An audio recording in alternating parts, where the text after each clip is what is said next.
प्यारे छात्रों, इस उत्तर प्रदेश माध्यमिक शिक्षा परिषद के वर्चुअल क्लास ई ज्ञान गंगा के अंतर्गत हम लोग कक्षा 12 में समाकलन नामक अध्याय का अध्ययन कर रहे थे। समाकलन नामक चैप्टर के अंतर्गत आज का यह मेरा 9वां भाग है। इस चैप्टर में हम लोग निश्चित समाकलन का अध्ययन करेंगे, उसके बारे में सीखेंगे। मैं महेंद्र कुमार गुप्त प्रवक्ता राजकीय सिटी इंटर कॉलेज से आपका इस वर्चुअल ई ज्ञान गंगा क्लास में स्वागत करता हूँ। प्यारे छात्रों, इसके पहले की कक्षाओं में हमने समाकलन को देखा था। समाकलन हमने बताया था कि दो हिस्सों में होता है, एक अनिश्चित समाकलन, दूसरा निश्चित समाकलन। और निश्चित समाकलन को हमने विभिन्न विधियों के माध्यम से, जैसे निरीक्षण विधि, समाकलन की निरीक्षण विधि, प्रतिस्थापन विधि, आंशिक भिन्नों में वियोजन द्वारा समाकलन तथा हम लोगों ने खंडशः बाई पार्ट्स, खंडशः समाकलन के रूप में निश्चित समाकलन के क्वेश्चनों को हम लोगों ने बेहतर ढंग से सीखा था और समझा था। अभ्यास के माध्यम से, एग्जाम्पल के माध्यम से और होमवर्क के माध्यम से हम लोग उसमें अब पारंगत हो चुके हैं। समाकलन के द्वितीय भाग में हम लोग चलते हैं, जिसे हम निश्चित समाकलन या डेफिनेट इंटीग्रेशन कहा जाता है। यदि हम पूर्व की क्लास को ध्यान रखें तो हमने कहा था कि यदि किसी भी फलन स्मॉल एफ एक्स का अवकलन यदि कैपिटल एफ एक्स हो तो कैपिटल एफ एक्स का एक्स के सापेक्ष समाकलन स्मॉल एफ एक्स प्लस सी होता है। इतना तो हम लोगों को पता है। यदि स्मॉल एफ एक्स कोई फलन है, ठीक है, यदि स्मॉल एफ एक्स कोई फलन है जिसका अवकलन कैपिटल एफ एक्स हुआ, हमने क्या किया, कैपिटल एफ एक्स के लिए हमने ये परिभाषित कर लिया कि कैपिटल एफ एक्स एक अंतराल, हमने एक अंतराल दे दिया है a, b, जो कि क्लोज्ड अंतराल है। इसमें कैपिटल एफ एक्स हमारा सतत फलन है। जब सतत फलन है और हमने क्या किया कि यदि integration from F x D x को हम दो लिमिट a और b के बीच में यदि निकालना चाहते हैं तो इस प्रकार का जो हमारा समाकलन होता है उसी को हम निश्चित समाकलन के नाम से जानते हैं। यदि कैपिटल एफ एक्स का समाकलन स्मॉल एफ एक्स प्लस सी आता है, यदि हम इसका समाकलन लिखें स्मॉल एफ एक्स प्लस सी, उसके बाद हम क्या करते हैं, यह इस a को जो नीचे की तरफ है इसे हम समाकलन की निम्न सीमा कहते हैं या इसे लोअर लिमिट कहा जाता है, लोअर लिमिट कहा जाता है। दूसरा जो ऊपर की तरफ है b, उसे समाकलन की उच्च सीमा कहते हैं, उसे हम निश्चित समाकलन की उच्च सीमा कहते हैं या इसे हम अपर लिमिट कहते हैं। जब कैपिटल एफ एक्स का हमने समाकलन निकाल दिया स्मॉल एफ एक्स प्लस सी, उसके बाद इसकी हम लिमिट रखेंगे a टू b। सबसे पहले हम क्या करेंगे, इस x चर x की जगह पे हम अपर लिमिट का मान रखेंगे तो हमें क्या मिलेगा, एफ बी प्लस सी, और उसके बाद माइनस के साथ हम लोग x की जगह पे लोअर लिमिट रखेंगे इस समाकलन वाले फलन में। जो हमारा इंटीग्रेंड आया हुआ है, समाकलन कैपिटल एफ एक्स का मान जो आया हुआ है उसमें x की जगह पे हम लोअर लिमिट माइनस के साथ लिखेंगे, हमें मिलेगा small F of A plus C. अब यदि हम ब्रैकेट ओपन करें तो प्लस सी और ये माइनस सी एक दूसरे को खत्म कर देंगे, बचेगा हमारा F of B minus F of A, अर्थात हमें मिला from A to B capital F x D X का समाकलन small F B minus small F of A. यहाँ हम देख रहे हैं कि जब हम निश्चित समाकलन का मान निकाल रहे हैं तो उसमें प्लस सी कहीं नहीं आ रहा है। इसका मतलब क्या हुआ कि जब हम निश्चित समाकलन ज्ञात करते हैं तो अंत में एक अचर हम नहीं जोड़ते हैं, और जब हम इस अचर को नहीं जोड़ते हैं जो कि अनिश्चितता को दर्शाता था, इसीलिए इस प्रकार के समाकलन को हम निश्चित समाकलन के नाम से जानते हैं। आइए एक एग्जाम्पल के माध्यम से देखें। हमने एक एग्जाम्पल ले लिया, integration 1/2x - 3 from 0 to 2dx।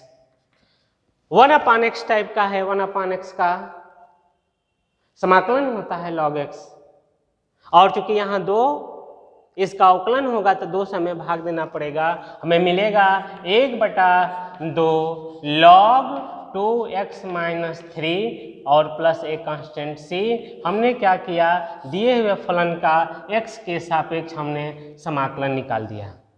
अब हम क्या करेंगे, इस x की जगह पर एक बार अपर लिमिट रखेंगे।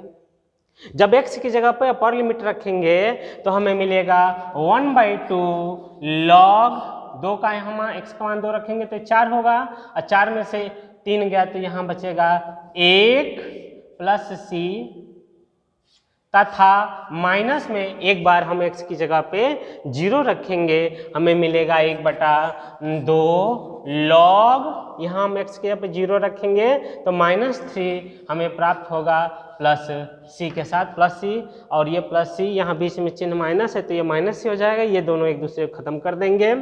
log 1 का मान 0 होता है तो इस पूरे का मान 0 हो जाएगा, c खत्म हो गया, यहाँ बचेगा -1/2 log मॉड में -3 मॉड में है, इसका मतलब यह बाहर निकलेगा तो मिल जाएगा log 3। यह हमारे निश्चित समाकलन का मान हो गया। यदि हम समाकलन ज्ञात करते समय प्रतिस्थापन विधि का प्रयोग कर रहे हैं, उस समय हम निश्चित समाकलन के क्वेश्चनों को कैसे ज्ञात करते हैं, एक एग्जाम्पल के माध्यम से हम देख लें। यदि हमारा एग्जाम्पल इस तरह का दिया हुआ है, integration from 0 to √3 tan inverse x into 1/1 + x² dx। हमने कहा था प्रतिस्थापन विधि में कि यदि एक फलन दिया हो, उसका अवकलन गुणनफल के रूप में दिया हुआ है, तो उस फलन को हम t मान कर प्रतिस्थापित करते हैं। यहाँ हम tan इनवर्स x को t मान कर प्रतिस्थापित करेंगे। हमने माना कि tan इनवर्स x बराबर t अर्थात 1/1 + x² dx हमारा dt के रूप में बदल जाता है।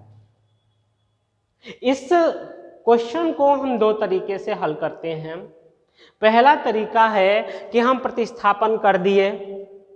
जब प्रतिस्थापन करेंगे tan इनवर्स x की जगह पे t रखेंगे और ये पूरा हमारा dt में बदल जाएगा, तो यह क्वेश्चन हमारा हो जाएगा t dt। tan inverse x की जगह पर हमने t रखा और 1/1 + x² dx हमारा dt में बदला है, तो यह क्वेश्चन हमारा t dt हो गया। अब t का t के सापेक्ष अवकलन t² होगा।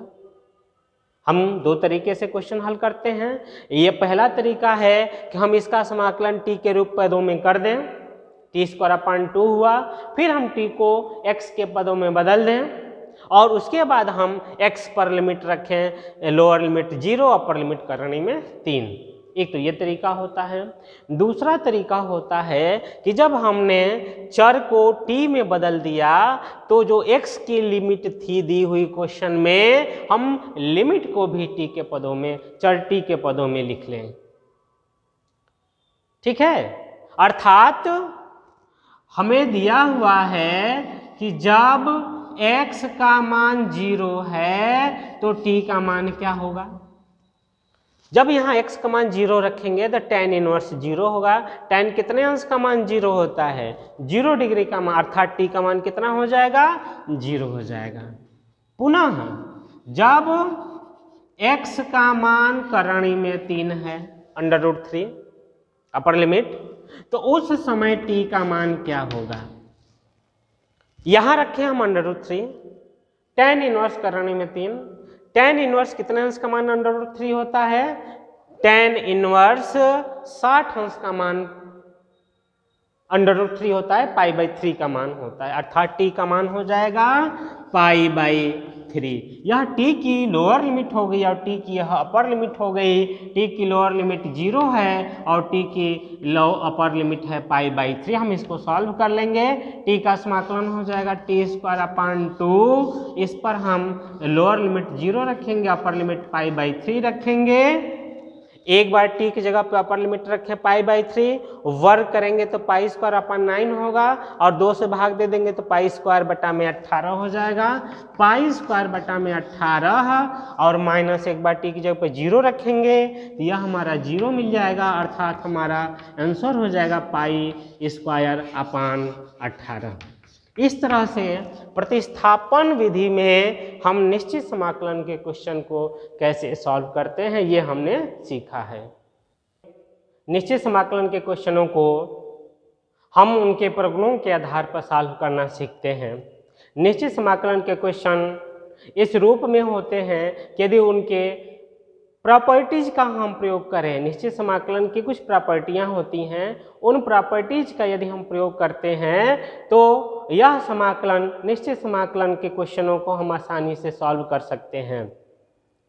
आइए हम लोग निश्चित समाकलन के प्रगुणों को पढ़ना शुरू करें, जिसमें सबसे पहला प्रगुण यह है कि यदि किसी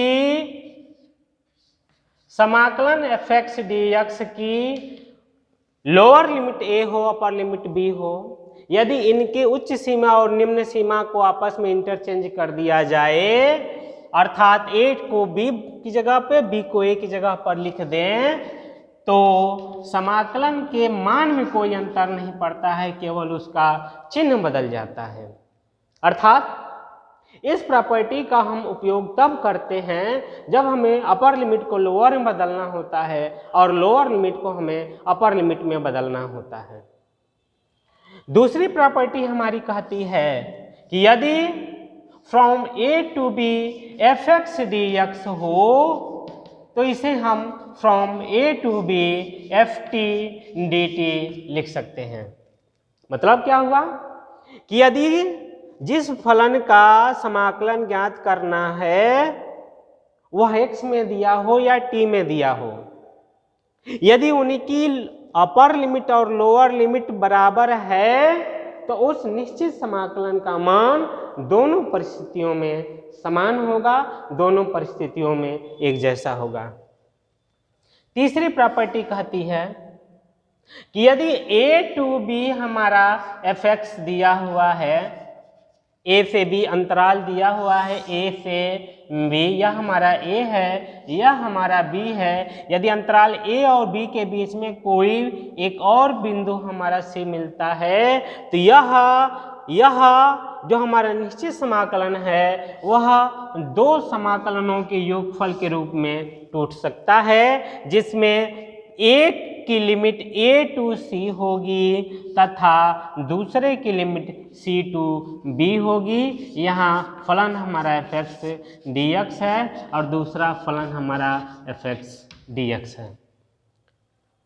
यह हमारी तीसरी प्रॉपर्टी तब हम उसका उपयोग करते हैं जब हमारे अंतराल में कोई एक बिंदु मिल जाता है, यह निश्चित समाकलन जो एक पद में था वह दो या दो से अधिक समाकलनों के योगफल के रूप में इसको तोड़ा जा सकता है। चौथी प्रॉपर्टी हमारी कहती है कि यदि from 0 to a f(x) dx दिया हुआ है, इसे हम from 0 to a f a minus x dx लिख सकते हैं। अर्थात यदि किसी फलन की लोअर लिमिट 0 हो, अपर लिमिट a हो, तो इस फलन का हम चर x बदल करके और चर a माइनस एक्स रख सकते हैं, मान में कोई अंतर नहीं पड़ता। ये हमारी चौथी प्रॉपर्टी है।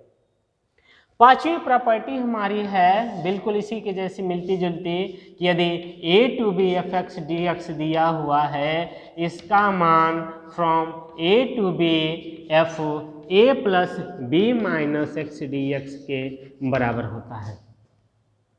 चौथी और पांचवी प्रॉपर्टी में बस ये डिफरेंस है कि पांचवी प्रॉपर्टी में लोअर लिमिट a हो जा रही है, जबकि चौथी प्रॉपर्टी में हमारी लोअर लिमिट 0 रहती है।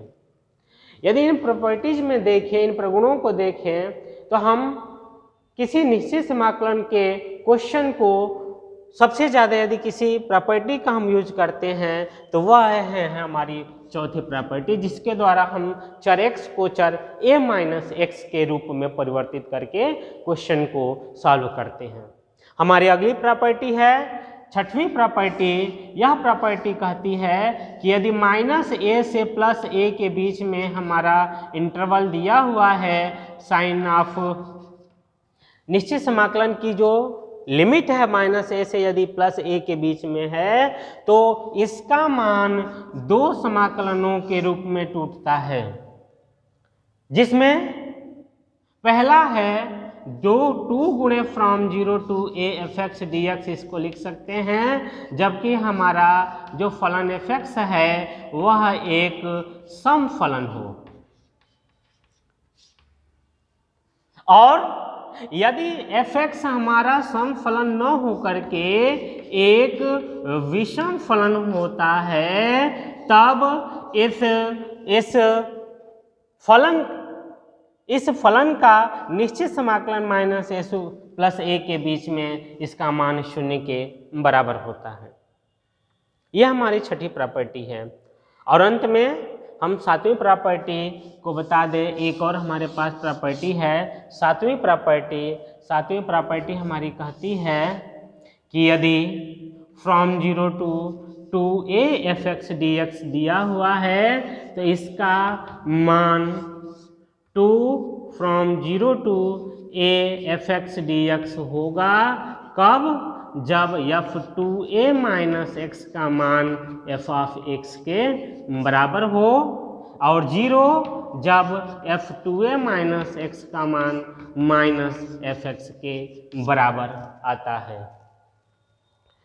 इस तरह से हमने देखा कि निश्चित समाकलन के कुल 7 प्रॉपर्टीज हैं। इन 7 प्रॉपर्टीज की सहायता से अब हम लोग क्वेश्चन को सॉल्व करना सीखेंगे।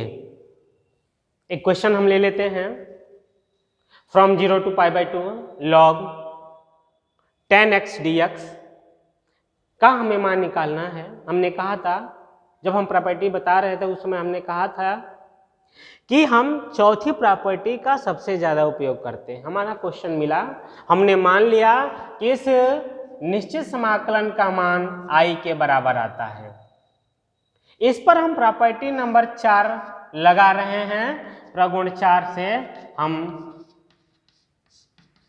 इस x का मान a माइनस एक्स लिख सकते हैं, जहां a हमारी अपर लिमिट है। यहाँ a का मान π/2 है, तो हम x की जगह पे π/2 माइनस एक्स लिख सकते हैं। अर्थात यह हो जाएगा log 10 x की जगह पे हमने लिखा π/2 minus x dx।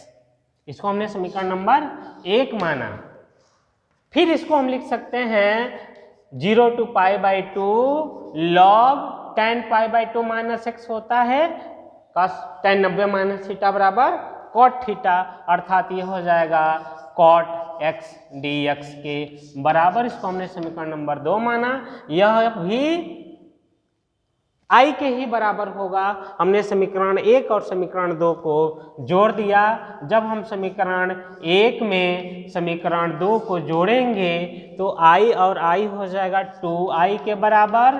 Right side में हमारा होगा 0 टू π/2 log 10x dx और plus 0 to π/2 log cot x dx। अब देखते हैं हमारी लिमिट सेम है 0 to π/2। लॉग की प्रॉपर्टी यदि हम लेते हैं log a plus log b हो तो उसे हम log a इंटू बी लिख सकते हैं,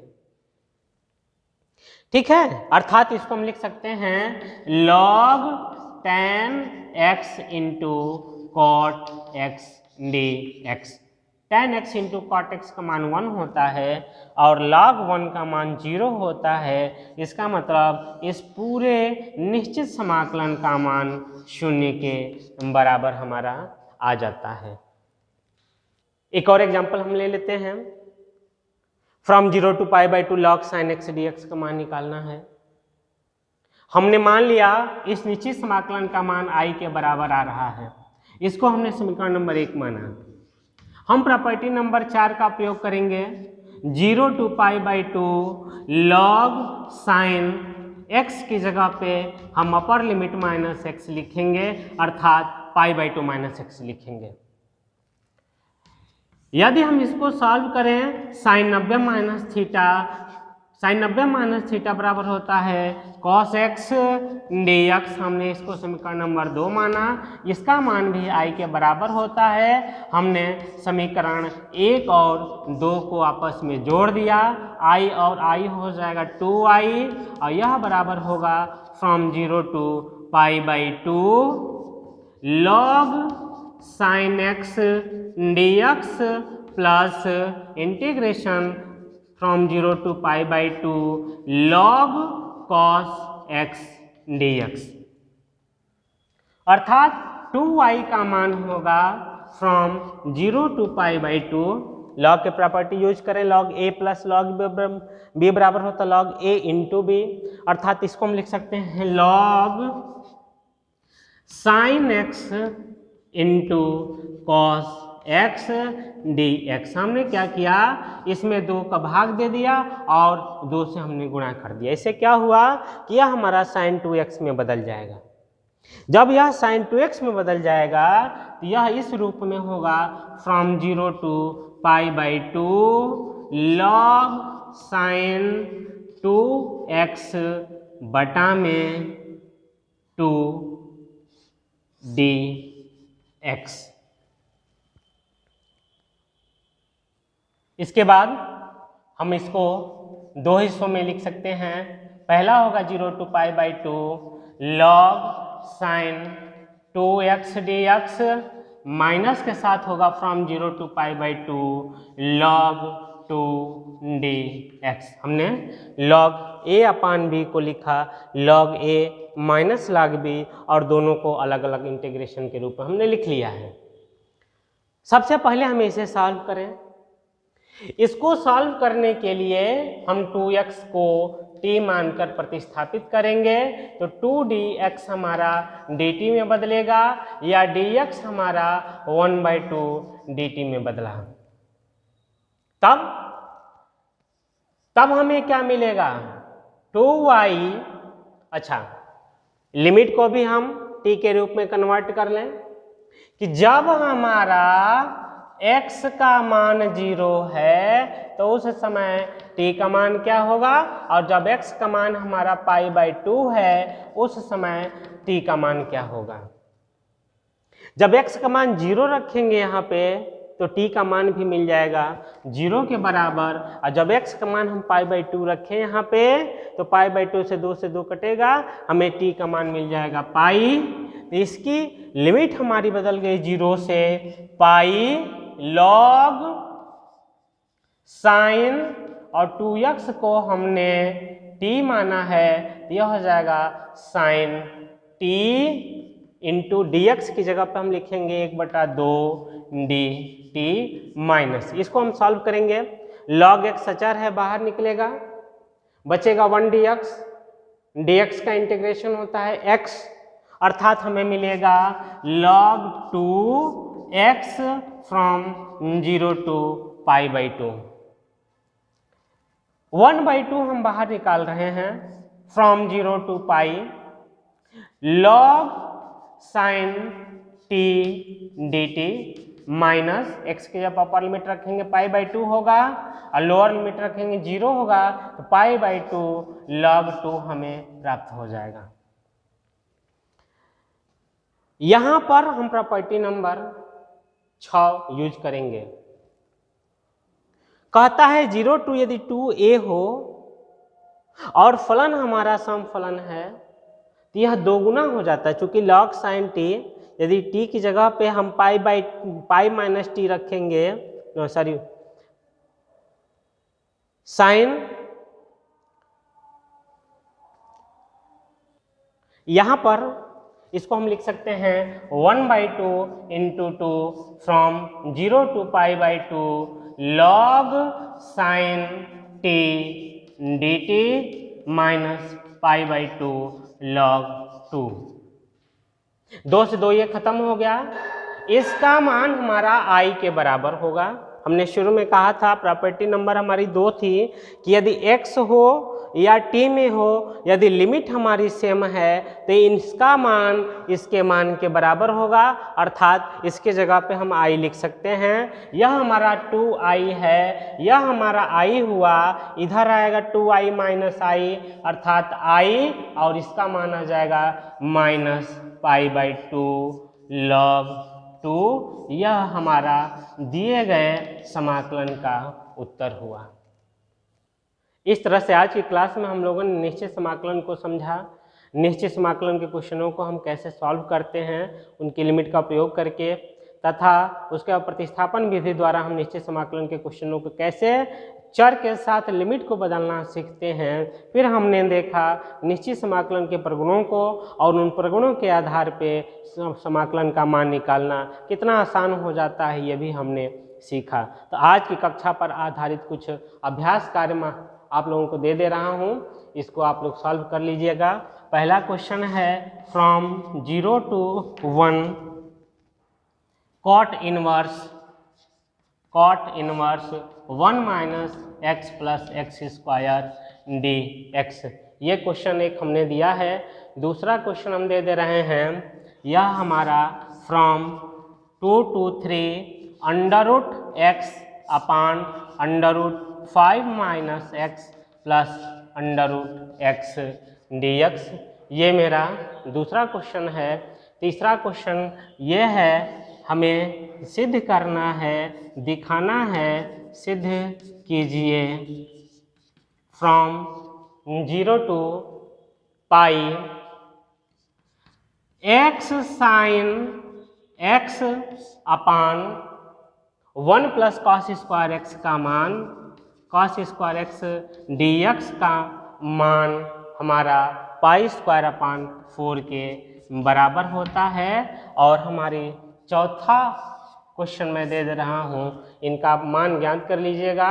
0 to 2 pi 1/1 plus e⁻ sin x dx।